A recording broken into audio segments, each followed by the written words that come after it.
In the warm weather in BC is helping crews in the wildfire battle. A cold front from the north bringing small amounts of rain to the fire near Clinton, BC. That's potentially stemming more extreme fire behaviors. Officials, though, warn that the rain that is expected will not have a long-term impact on the drought in the region.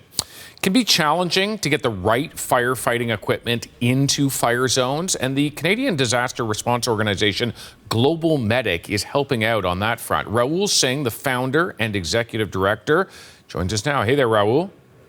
Hey, good morning, Taves. Yeah, glad to have you here. Tell me, what is it exactly, these fire skids? What do they do? Well, just think of it this way. If you've got a town with 20 firefighters and you only got one truck, maybe two, you can only ever have 4 to 8 firefighters deployed working on equipment. And that's fine for like car accidents or structural fires, the way those departments are designed. But when you get an existential threat that's going to challenge your entire community, every one of those firefighters wants in on the fight, but they don't have the equipment. So what we do is we give that 1,000-liter tank, we mount it on a welded aluminum skid. There's a pump, there's a hose. It fits in the back of a pickup truck. Let's face it, there's a lot of pickup trucks in this country. It turns that pickup truck into a fire truck, which means more firefighters can be deployed. We're just unlocking existing capacity. And this is not an idea, this is in practice. You've been handing out these fire skids to go on pickup trucks just in the last couple of weeks.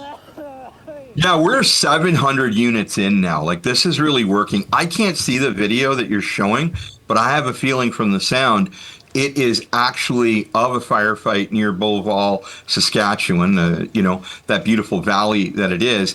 And you can see the skid unit right there, right in the middle of it, because firefighters can move much more quickly with that truck to get out the spot fires. This is what people have to understand.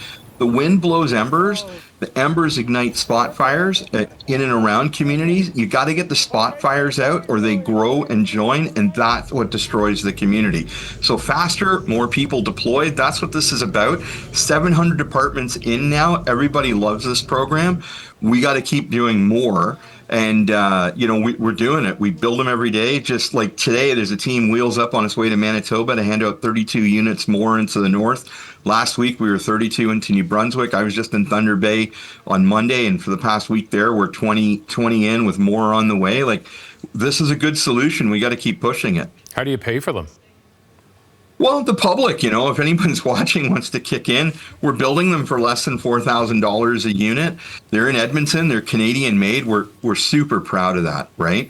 And it's just a matter of pushing them out. We're lucky. Our friends at like FedEx give us free trucking. Our friends at Air Canada and WestJet are giving us free air cargo. Like, everybody's in on the fight. The folks at Loblaw Atlantic, let us use their facility in Newfoundland to bring them in the dead of winter to cross-dock them and get them out. Every single corporation, every single Canadian wants to help with this fight. We've got a solution, and we just got to keep pushing it because we got to better equip that front line. Well, let's talk about the reaction you're getting from that front line, because you say you could have a volunteer fire department that has one truck and that is it, and you essentially are doubling their vehicle capacity.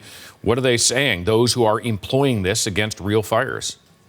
Well, every morning that I get up, I got photos in my phone and thank yous from chiefs. Yesterday, I talked to the mayor of Oval. I'm going to say that name wrong, and I'm sorry for anybody in Saskatchewan. I always screw it up, but it's about the beautiful valley. He actually called our office and said that we helped save his community with that unit. Right now, we're going to try and get them more units. And then I remember when I was in Candle Lake, biggest fire, monster fire coming. It looks like a dragon. Like, it's incredible. It's like some Middle Ages movie, like where this dragon's coming towards you, and all these firefighters are like geared up. And then we brought them 4 fire skid units. Other departments came with pickup trucks, and they proudly fought and defended that community. Right mm-hmm. Now, it's just about lending these units out and getting them to other departments as well. So we just got to put more in. But the feedback is great. Like, it's just, and that's great to hear, right? Because we want to get the right aid out. I got to ask you, the CL-415 is the backbone of the aerial fight when it comes to wildfires all over the world. You see those water bomber planes everywhere in the world when there is a wildfire. I wonder, with this Canadian-built technology slid onto the back of a pickup truck, is it possible we will see that being used in places like France and Spain, which are engulfed in flames today? Well, it's interesting you say that. Look, we started building these units, like we put them into South America, and then we started building them in other countries in like Bolivia and Paraguay, because the Amazon's on fire and its fires are really bad. We've gotten into like Argentina, Brazil, Peru. The Peru units are Canadian. We've given them to America. Cal Fire is arguably the best equipped fire company in the world. They took 20 of our units, right? We've offered into Spain, Portugal, and France. I'm hoping to move some inventory into there. We're building in Turkey. It's a global phenomenon. I'll tell you something, David, as a middle power country that really wants to help the world, could you imagine if we started exporting and donating this technology, this skill set, and this equipment to get fires out? Because it impacts everybody. Like the Amazon's 9% of the world's oxygen, right? Through that, through that forest. So like this would be a good thing for us to do as a nation.